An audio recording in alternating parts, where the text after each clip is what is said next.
السلام عليكم، وحشاني يا جماعة. معاكم حبيبة. جاهزين لوصفة النهاردة؟ هنعمل البراونيز أو هنعمل بسكوت حلو قوي قوي مع الشاي مع القهوة في الصباح الساعة 5 كده، ساعة الروقان. تعالوا ناكل مع بعض براوني حلو قوي، سهل وبسيط واقتصادي. هنعمله بكاكاو، بس هنحاول نزوقه شوية بسيط بالشوكولاتة من جوه.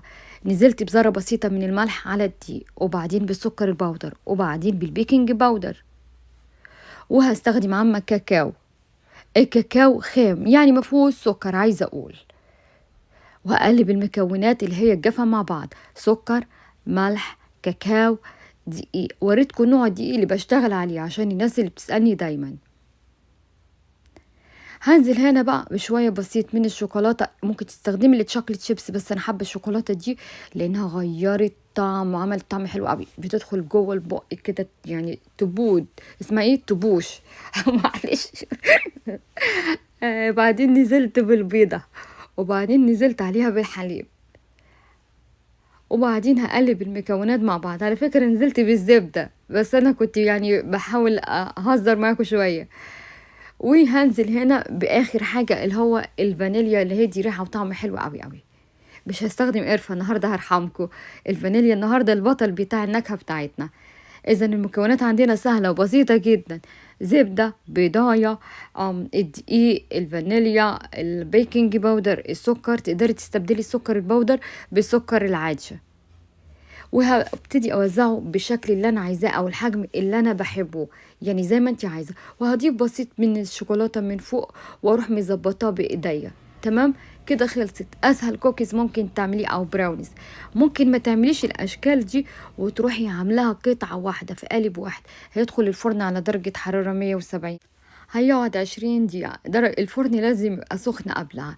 زي ما قلت تاني، ممكن تحطيه في قالب واحد او في صينية واحدة وتقدميه ويبقى براونيز وتقطعيه. بس انا حبيت الموضوع ده عشان يبقى سهل عليا واقدر احط سناكس للولاد وهم رايحين في المدرسة، بدل ما اشتري بقى. وهم دايما يقولوا لي بتاع بره ده بيبقى دراي، واللي انا بعمله بيبقى سوفت. هم حابينه، الحمد لله، ربنا يهديهم.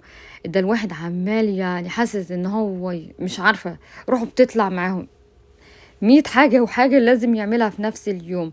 دي كانت طريقتنا السهلة وبسيطة. هسيب المكونات جوه صندوق الوصف.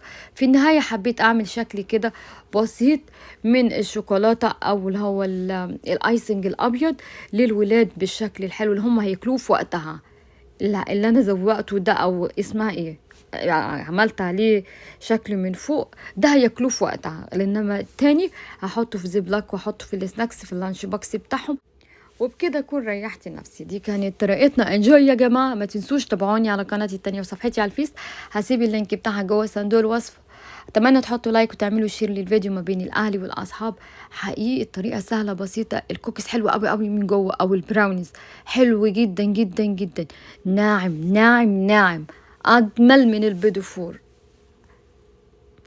انا راضيه عنه، وكمان سهل وبسيط مفهوش اي شغل خالص، واقتصادي كمان. ممكن تستغني عن الشوكولاته اللي احنا حاطينها وتكتفي بالكاكاو. هتغيري الطعم النهائي. اعمليها مع شاي بحليب او مع القهوه زي ما انا بعمله لنفسي.